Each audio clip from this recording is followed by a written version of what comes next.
Wel, dim os mae'n hoff atgof, ond un o'r atgofion sgennau, dim os be di reol erbyn hyn, ond ar y pryd oeddech chi ddim yn cael mynd allan amser cinio.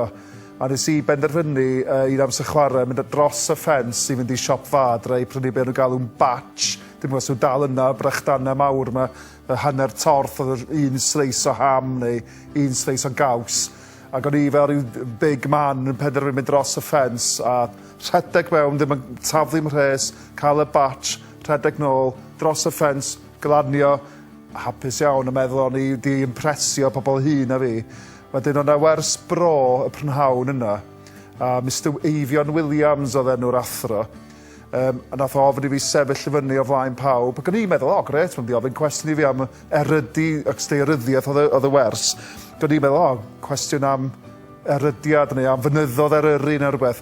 Ond nath o just gofyn i fi, Gareth Davies, is ti dros y ffens am scinio? Do. Reit, ti di gweld i pob amser cinio am wythnos. A digwydd bod yr wythnos yna, o'n i'n sal ac sy'n i ddeud wrth mam o'n i efo anwyd, o'n i sy'n dweud o'r clasur o gael thermometer roi y dan nghesail. Gynnau wres, a nes i ddim mynd i'r ysgol am wythnos mwyn osgoi bod yng nghwmni Eifion Williams. So os da chi'n am Eifion Williams, mae'n ddrwg gyda. Swn i'n deud bod cael y cyfle i fynd ar daith gyfnewid i dde Ffrainc i Pesonas ac i gael ffrind arbennig iawn Elen ym Pesonas oherwydd trip gyda Ysgol Tryfan wedi bod yn gyfnod arbennig iawn a siarad Ffrangeg am y tro cynta a na i byth anghofio hynny ac wrth gwrs eisiau ymlaen i studio Ffrangeg wedyn. Wel, mae hwn yn ddifrifol, ond ges i pan ddes i yma gynta, o'n i wedi dysgu mewn ysgolion Cymraeg eraill yn y de ac yn y canolbarth, ond o'n i'm yn cael dysgu ym Mhwnci trwy gyfrwng Gymraeg. A pan ddes i Tryfan, ddim yn y cychwyn, ond ar ôl rhyw 5 mlynedd, lle ges i wneud hynny. A felly oedd ffiseg a chemeg a bywydeg yn cael ei dysgu trwy gyfrwng Gymraeg. Oedd yn eitha cynhyrfus i fi, ddim i chi, mae'n siŵr, ond oedd e i fi. Hoff atgof o Ysgol Tryfan, mae'n gorau bod chwaraeon. Chwaraeon oedd yn hoff beth i yn fwy na bob pwnc arall.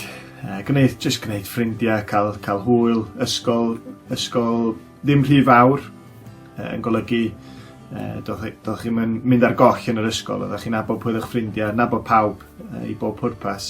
Oedd hynna'n elfen bwysig o just tyfu fyny o fewn yr ysgol. Yr hoff ddigwyddiad gen i oedd y disgos oedden ni'n ei gael yn ystod y 90au. Roedd disgos gyda'r nos yn fath poblogaidd yma yn yr ysgol. Ac oedd o'n blesar gweld pawb yn mwynhau y disgos. A pan oedd hi'n dod yn Aba oedd yn gorffan y noson bob tro, oedd pawb yn dod at ei gilydd ac yn mwynhau yn ofnadwy. Hwna'n un o'r uchafbwyntiau gen i, dim byd academaidd, ond pawb yn dod at ei gilydd ac yn mwynhau i gyd. Dwi yn cofio disgyn i gysgu ar y ddesg mewn gwers Ffrangeg. Mae rai bod fi'n chwrnu achos mi nath yn ffrind i Heledd ddechrau yn ysgwyd i fel hyn i ddechrau'n effro i. Ac dwi'n cofio Mrs Thomas Ffrangeg yn dweud, Jennifer Jones, chi sy'n chwrnu? Felly, oedd hwnna'n brofiad diddorol. Madam Williams rwan yn cerdded ar hyd y corridor a gafon ni sialens gan Madam Jones i gael ras. Ac oedd Madam Williams yn enwog am wisgo rhyw drwsys mawr blodeuog fel MC Hammer, os ydych chi googlo hwnnw. A oedden ni'n rhedeg ar hyd y corridor a nes i golli'n rhai dipyn bach, wedyn o'n i'n sownd yn trwsys Madam Williams ac yn y diwedd oedd y ddau yn ei wneud fel roly-polies ar hyd y corridor a da ni'n reit lwcus bod ni heb brifo, dweud gwir. Lle'r negas o'n ydi peidiwch ar hydeg ar y corridor. Iawn, Tony? Mae gennau cymaint o ysgolfion o Ysgol Tryfan, ond gan bod ni'n ystafell yma, mae gennau atgof eitha da. A felly oedd ystafell yma'n arfer bod yn ystafell fideos cynadledda. Felly, pan o'n i'n chweched yn Tryfan, doedd na ddim athro hanes yn dysgu'r pwnc, felly oedden ni'n gorfod mynd i Ysgol Dyffryn Ogwen i wneud chydig o oriau, ond oedd na chydig o oriau yn cael ei wneud dros y we ar y sgrin yn fan hyn. Ac ar y pryd, nathon ni gymryd mantais chydig bach ar ddechnoleg a'r ffaith bod y wers ma'n cael ei dysgu dros fideo. Felly, pan oedden ni'n cerdded i mewn i fan hyn, ac oedden ni'n eistedd lawr ac oedd yr athrawes o Ysgol Dyffryn Ogwen yn gofyn i ni, da chi yna, da chi'n clywed ni gael cychwyn y wers?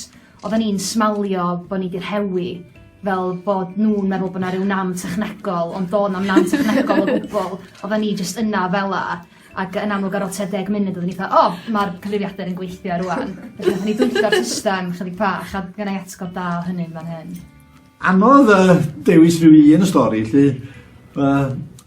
un cyngor ar mi i roed fel prifathro, dwi'n dyfaru'n ofnadwy i mi roed o, oedd un o'r hogia oedd yn blwyddyn 11 yn dod ata i ar ôl canlyniadau tygau ac yn deud wrthai na doedd o ddim yn mynd ymlaen i wneud lefel A, doedd o ddim am ddwad i'r chweched osbarth.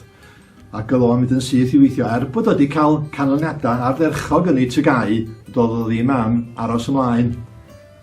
Oedd o'n mynd ymlaen i ymuno efo tîm pêl-droed. A fi'n meddwl, o'r arges a well o lawar iddo fo gael rhywbeth da dan i'r ddyn o'n i'n ei gynghori fo'n gry iawn i ddod yn ôl i'r chweched osbarth ac i droi gefn ar y bêl-droed. Pwy oedd yr hogyn hwnnw? Owain Tudur Jones. Ath ymlaen i chwarae i Bangor ac i Abertawe a wedyn i Gymru.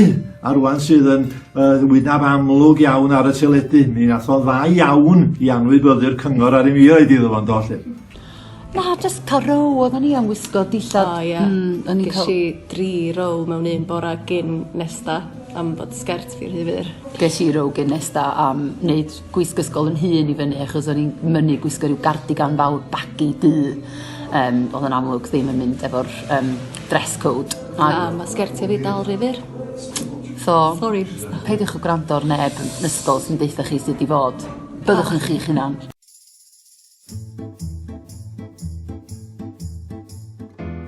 Da iawn, nwedig dy Gwener. Chips. Mae'n dibynnu beth ych chi'n gael, ond fe jyst neud un gair, lasagna. Fi'n cofio bod fi eisiau yn ofnadw, o'n eisiau bwyd am hynny'n fawr, ac oedd e'n... Sa'n dweud, oedd e'n iawn, o'n i'n ddiolchgar iawn dan o fe. Nathon ni gael y peth ma o'r enw Milk Bar pan oedden ni efo. Dwi'n gwybod os dy dal yma.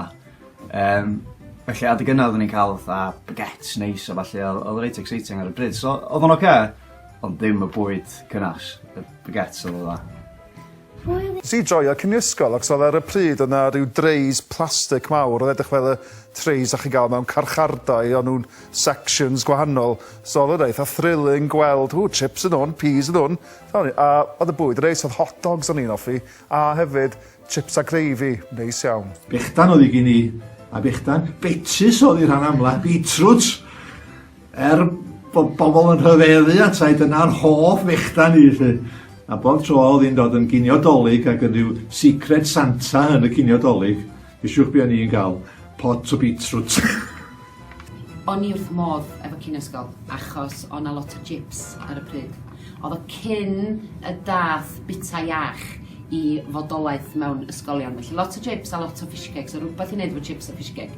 O'n i wrth modd. Ond na i fod yn onest, mi oedd lot o honna ni yn denig i fardre yr siop bach ar y gornel. Dwi'n gwybod os chi'n cydnod yna, bod yna lot o mynd denig i fanna i gael batches mawr hefo ham yn nhw. Do'n i byth yn cynllunio ysgol. O'n i'n byw ac yn bod ar fwyd fardre. Wedyn, half cheese, bar o chocolate a can o coc oedd cinio am rhan fwyaf ar adeg yn i yma. Dwi'n meddwl bod nhw'n dim lles yn iechyd i.